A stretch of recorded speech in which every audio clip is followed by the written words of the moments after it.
What I would like to discuss today is the concept of Sinat Chinam.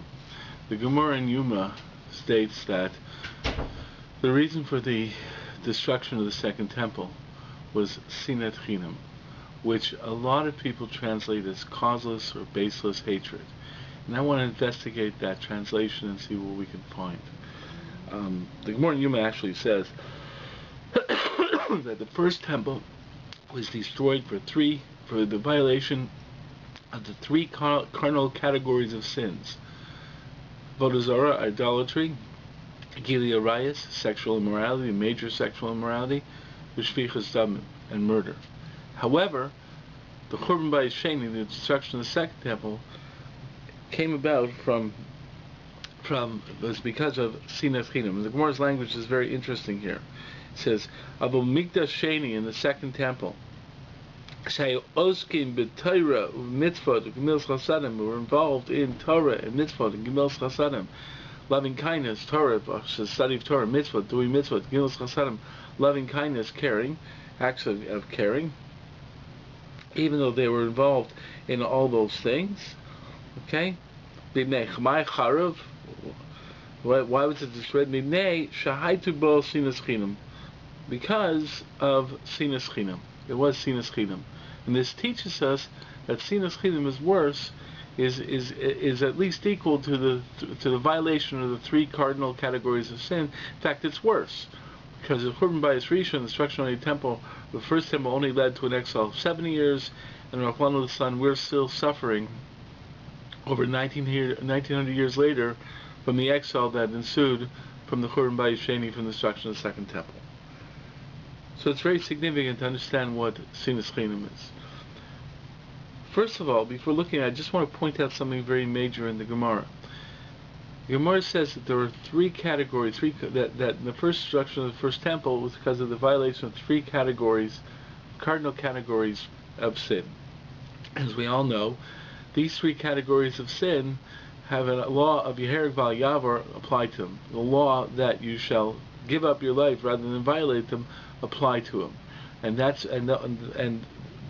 extremely interesting. But the point is what does that mean? What is it? Why these three categories? A lot of different questions. And the fact is that according to the Vilna Gaon, there are actually three categories of mitzvot. We usually talk about two categories of mitzvot: Ben Adam L'Makom, Ben Adam L'Chavero. The laws between man and God, and the laws between man and man. The fact is, the Vilna Gaon says there are three categories. Okay, and it's pointed out that there's also a marsha to this effect. Someone pointed out to me. And anyways, the point is what are these three categories? So there's Ben Adam L'Makom, between man and God, mitzvahs between man and God; Ben Adam L'Chavero, mitzvahs between man and man; and mitzvahs between Ben Adam La'atzmo, commandments between Ben and himself or herself, between the individual and the self.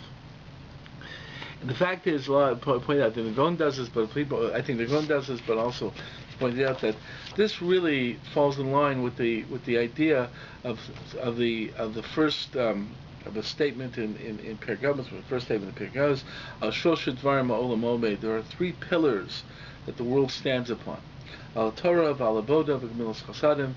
On Torah, study of Torah; on Avoda, which the vast majority of commentators understand to be the Avodah Space of Mikdash, the temple sacrifices, which now we have as prayer; and Ben Adam L'Chavero, laws between man and man. There are three pillars we stand on. Okay, and the fact is, the comparison is made between those three pillars and the division of the mitzvot that the Vilna Gaon presents. Right? Because you say Torah, Avoda, and Gemilas Chasadim. Well, Gemilas Chasadim, that refers to a relationship between man and man. Commandments between man and man. Okay. Avoda, that is temple sacrifice, which today is represented by prayer, but it's Adam L'Makom.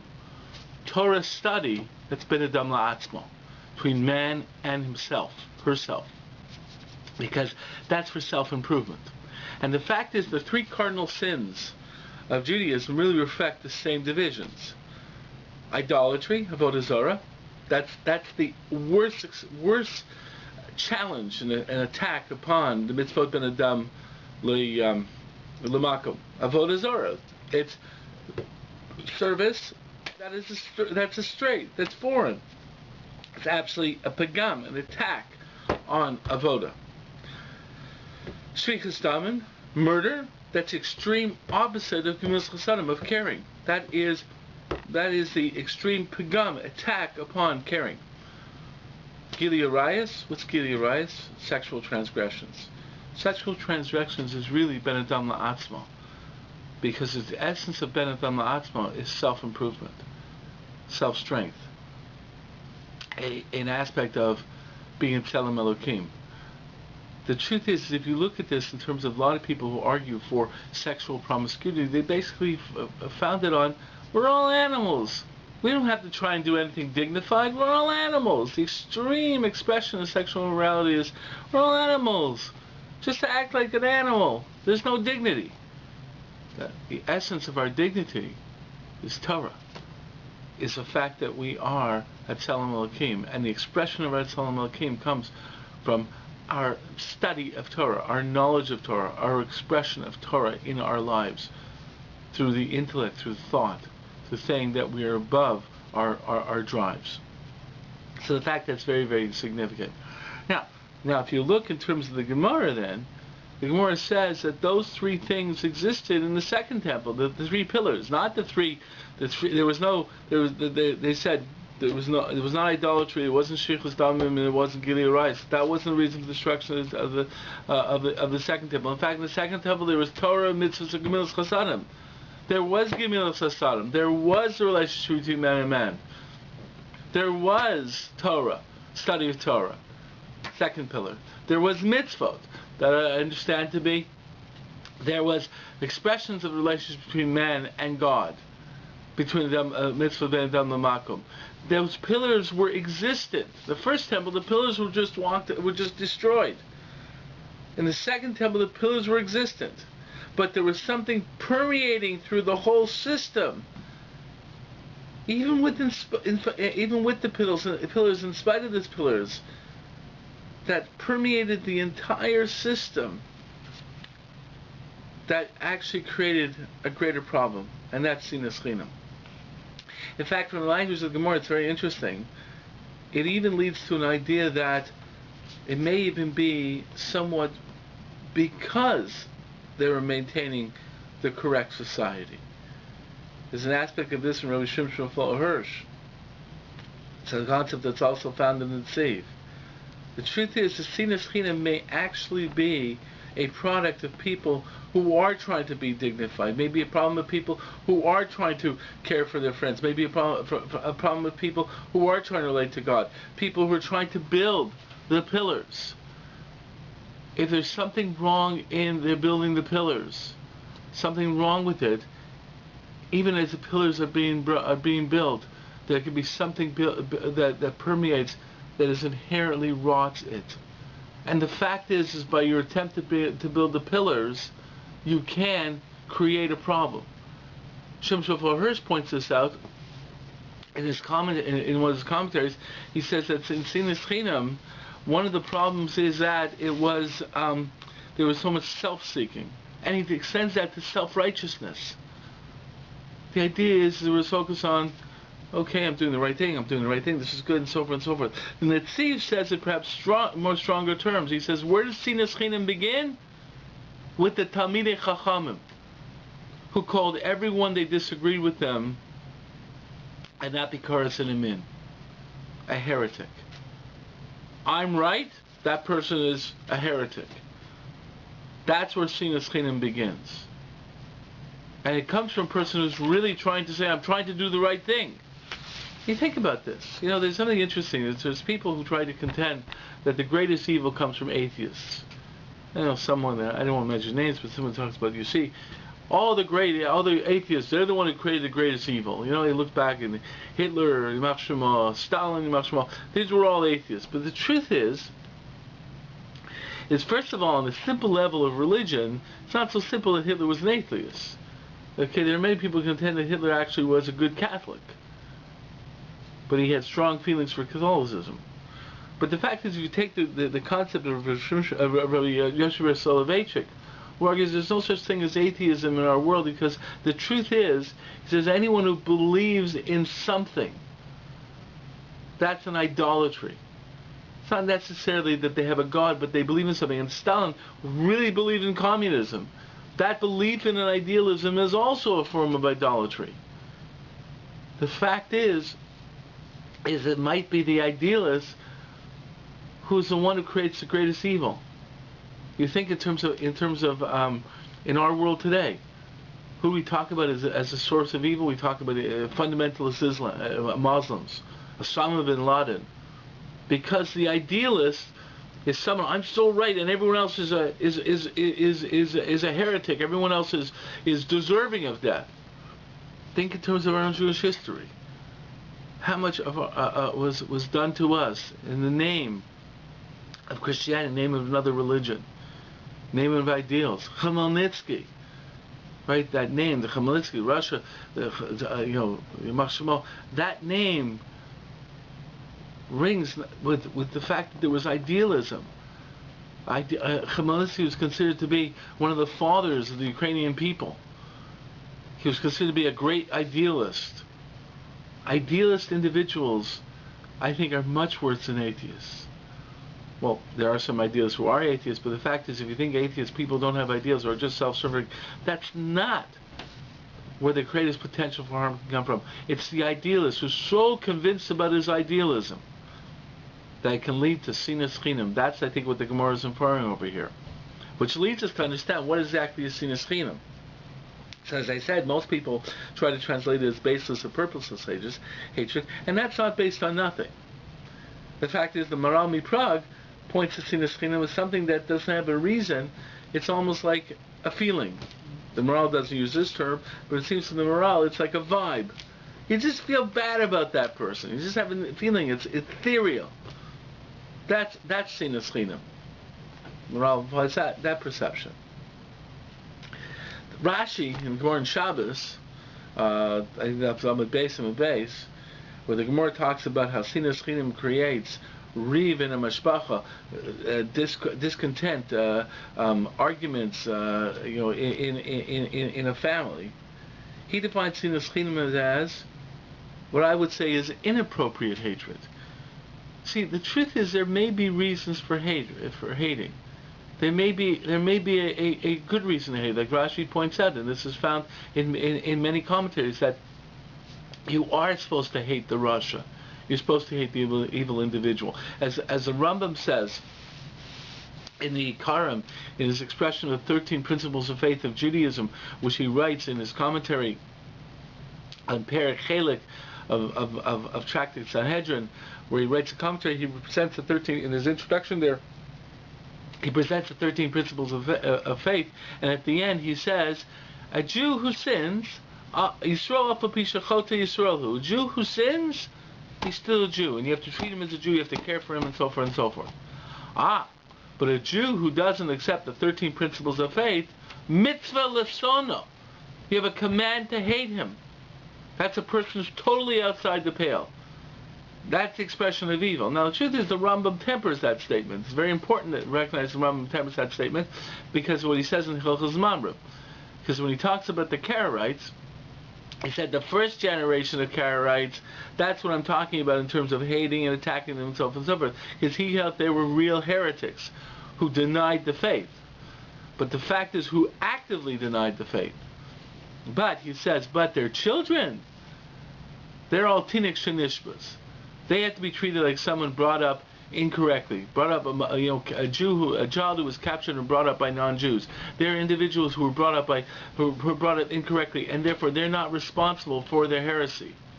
In fact, the Chazon Ish seems to take that one step further. He says certain aspects of minim and says that the real min doesn't exist, real heretic doesn't exist today, because we don't have any nisim galuyim, we don't have any open miracles, because you really can't prove it beyond the fact. See, the truth is real evil. When you think of people who are real evil, a lot of us think well, it means you don't believe or whatever. The truth is that real evil is someone who doesn't believe and still wants to do an avera. You think in terms of Esav, you think in terms of Yerambam and Nevad, you think in terms of Amalek. Amalek, who saw what happened, knew exactly what happened to the Egyptians, says, we still want to fight the Jews, right? These are people who know the truth, who know there's a God, and say, I just want to do this, I just want to attack it, I just don't want to listen to God. That's real evil. Now, that may be something we don't understand. What kind of person is going to not listen to God? Even if he doesn't want to listen to God, what person is going to take the chance of being punished by God? Because you take the Amalekim, they knew what happened in Egypt. They heard about the plagues. They saw the miracles that happened to the Jewish people in the desert. They still, well, I'd rather suffer than listen to God. That's real evil. But the fact is that when you get into concepts of philosophy, it's a little bit more difficult. But the point is, in terms of understanding how the first generation of Karaites were evil, but that's what real evil is. But a person who's brought up a certain way, doesn't know the truth, that's not real evil. That's very, very important. But the fact is that still the person is a real evil person, such as, let's say, Amalekim. Mitzvah Latzono. You have a command to hate them. But Rashi says, what's Sinat Chinam? When you hate someone when it's wrong to hate them. Because for someone normally, you shouldn't hate people. And therefore it seems to me that's Sinat Chinam. Fact is, though, if you look at the Gemara so therefore we have two explanations of Sinat Chinam. Moral, there's no reason for it. Rashi, it's not really a baseless hatred, it's an inappropriate hatred. But if you look at the Gemara in Yuma, it seems to be a different definition. Because the Gemara says, the Gemara says something very interesting. It says, in the first temple, you're saying there's no Sinat Chinam, which on the surface seems to be a question. There was murder in the first temple. Obviously, there had to be some negative feelings in the first temple. If there was a murder, there had to be some hatred. So the Gemara asked that question. The Gemara actually asked that question more intently. The Gemara brings down a medrash that says that in a medrash that during the first temple there were people who ate and drank with others and then harmed them with the swords of their mouth, which most of the commentators, a lot of commentators understand that to be lashon hara, speaking ill about them, speaking behind their back. In other words, the Gemara seems to say it seems to argue there are other Sinat Chinam in the first temple because we know of situations, because the Medrash says that there were people who acted friendly to others while really secretly hating them, by having negative feelings inside and hurting them behind their back. So Sinat Chinam over here seems to be that you have a hatred, but you disguise it. Echad b'peh, echad b'lev. One thing comes out of your mouth, hey, friendly, I love you, everything's great, but in your heart you're waiting to stick the knife in, behind their back. That's Sinat Chinam. So that already presents a new perspective. Sinat Chinam doesn't seem to be baseless hatred, causeless hatred, inappropriate hatred. It seems to be that you act inappropriately with your hatred. You hate, but you act friendly to others. And the truth is, you look in the Katakamach, which is Rabbi Bach's work on Jewish thought.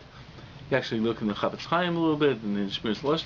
The fact is, he develops sort of talking about Sinat Chinam. What's the real mitzvah that's tied to Sinat Chinam? It's a pasuk in Vayikra,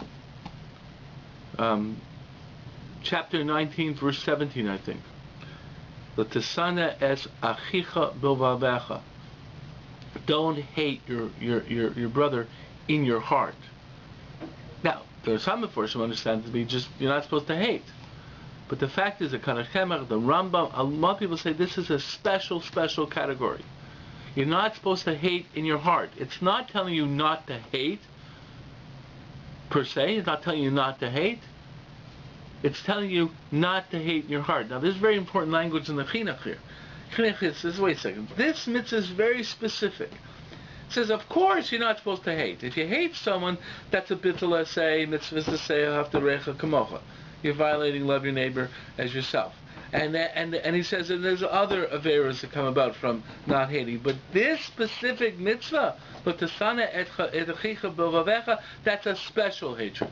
That's a hatred in your heart. If you hate, you at least have to show it. Don't hate in your heart.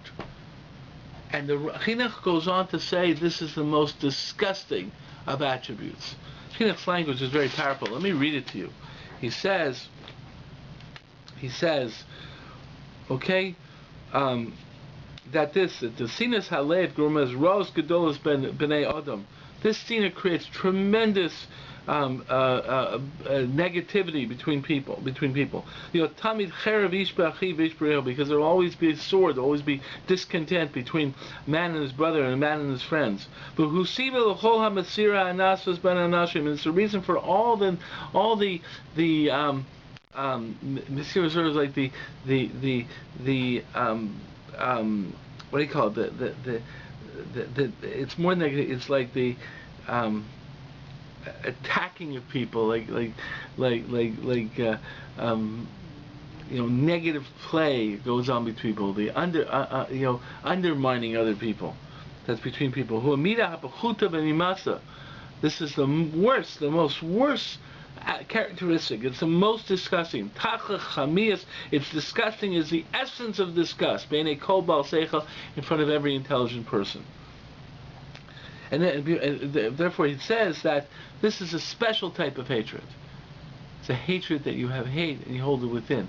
So there's a tremendous issue when hate. Sometimes an emotion develops as a whole issue, and the emotions can, that you have emotions. God tells you about emotion. What exactly is the command? Can you control your emotions? If you're told to love someone, can you actually, say, okay, I now love them? If you're told not to hate someone, can you actually not hate them? Or basically, what is a command dealing with emotions? Some people say you actually can control it. Other people say, no, you have to take the steps. No, if you have that emotion, you have to take the steps to try and get rid of that emotion. But the point is you can't just go and say, change that emotion. Other people say, listen, your emotions are your emotions. We can tell you how to act. But the fact is, it seems over here that if you have an emotion of hate, in terms of this command, don't hold it in. Let it be. Let it come out. Not come out in a negative way. Let it come out in what way? In a positive way. Now, what does that mean? Now, if you remember correctly, not showing hatred, it's a tremendous thing that's said by the brothers with Yosef, that the brothers weren't friendly to Yosef. It was clear that they had negative feelings towards him, and they let it be known. That's already one level. Don't hate in your heart. If you have negative feelings, let it be known. Don't hit them. But don't give a false impression, and don't be misleading. However, the next verse says, what are you supposed to do with these negative emotions? Really? Hocheach tochiach chazamisecha. Rebuke your neighbor. And the Ramban says this is exactly the point why it must be that the first part is talking about hatred in your heart. It must be that, because if it's just hatred, because the next step it is, don't hate in your heart. So the Ramban says, you see, from the second part, go and tell your friend, confront your friend. So obviously telling you, don't hold it in. It must be talking, as he says, the Rambam is saying, hatred you're holding in your heart that you don't show. Go and tell your friend. How do you do it? Confront them. If you think they did something wrong, tell them they did something wrong. Confront them. Now, what does that mean? It means dialogue. See, if you look at all the mitzvahs of Hecht Tochiach, if you don't think it's going to go anywhere, then there's limitations. If you think it's just going to make things worse, then a whole bunch of issues on how you should rebuke and when you can rebuke. But the idea is, if you have negative feelings, the real objective has to be to dialogue. If you're concerned it may not be a dialogue, you have to figure out how to deal with that. But that's how to do the mitzvah. But the fact is that the opposite of Sinat Chinam is go and dialogue with your friends. So really, I look at Sinat Chinam as purposeless hatred. Hatred you just hold in to fester. It's free. You don't feel any obligation because of the hatred. You just hold the hatred, and you think you're being tzaddik by not hitting the other guy. But the fact is make it clear. Tell them, if you really want to do something about it, dialogue. Now, here's a very fascinating statement. I think the Malbim says this, and I think it's also found in the Mikdaber, but in the Tziv. It says, what happens when you hocheach tochiach, when you go and tell your friend? What do you think he's going to do? It's going to come out that, hey, you tell him you did this wrong. The person's going to come back to you and say, I did this wrong. What about what you did to me? Or if you're angry that I did this because you did this to me. in the end, when you rebuke your friend, you have to be open to the possibility that you're going to learn from it. So that's why the statement of self-righteousness is so important in terms of Sinat Chinam. Sinat Chinam is walking around saying, I'm right. I know everything. Right? I'm an absolute believer in God. You know, people talk in terms of faith. They talk, oh, I believe. And they think that there's any doubt. It's doubting God, and it's a weakness in your belief. The truth of the matter is you have to have doubt. Why? Because doubt reflects your own humanity. You think you know something. If you think 100% you know something, even things that are most important, if you think you're so 100%, you really believe in yourself. When you say, I have belief and no doubt, you're not saying anything but God. You're saying, I believe I'm a God. You believe, oh, I know everything. When you go to another person, it doesn't mean not to have any confidence. It doesn't mean not to think, not to really believe very strongly what you're saying. But you go to another person, you got to be open to the possibility of allowing that person to say something to you, and you have to be open to the possibility that you don't know everything.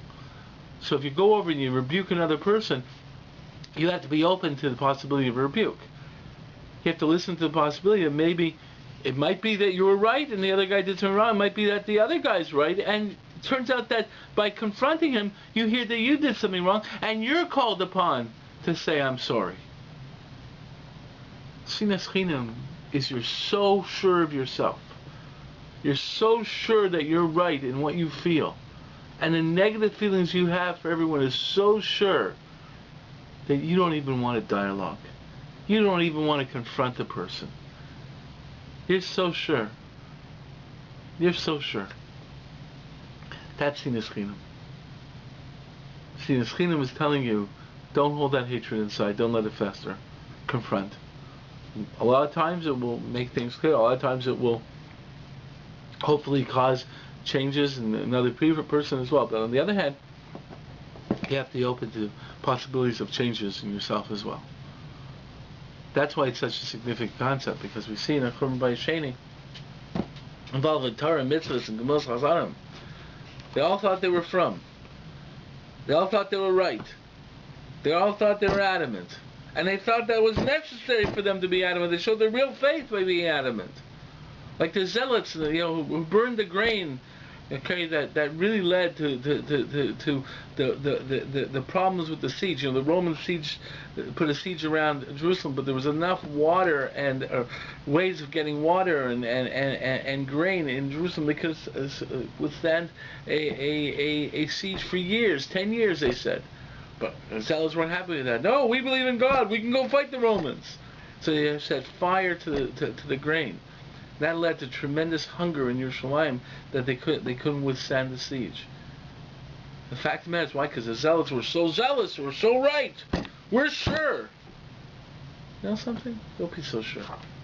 Don't be so sure that this is exactly what Kodesh Baruch Hu wants. Don't be so sure. Have a little bit of doubt, a little bit of humility, a little bit of dialogue. And if you opened up the dialogue, you would have opened up dialogue with Yochanan ben Zakkai, who would have said never to set fire to the grain. That's the power of that. That's the negative power of Sinat Chinam. Comes from believing so much in yourself, believing you're right, and anything you feel, you can hold on to it, and you want to confront the other person. Fact is you have to confront the other person. That's the power of challenging Sinat Chinam. If you have feelings, negative feelings, don't just hold them in. Sometimes there are issues when you can do chachir. There are issues of when you can dialogue with a person. There's issues, but understand that that's the ideal. The ideal is not being an island. The ideal is recognizing that you're dialoguing, and when you're into this conversation, the possibility of that conversation affecting both of you, including yourself. That's a very, very important lesson at this time of year. It's a very important lesson that we move to as we think about Tisha B'Av. It's the idea that with our emotions, we act out correctly with emotions. and especially our negative emotions, and we have to know that we have to put ourselves into the dialogue with others in an honest fashion. I wish everyone a easy and meaningful fast. If Rahman we still have to fast on Tisha B'Av this year.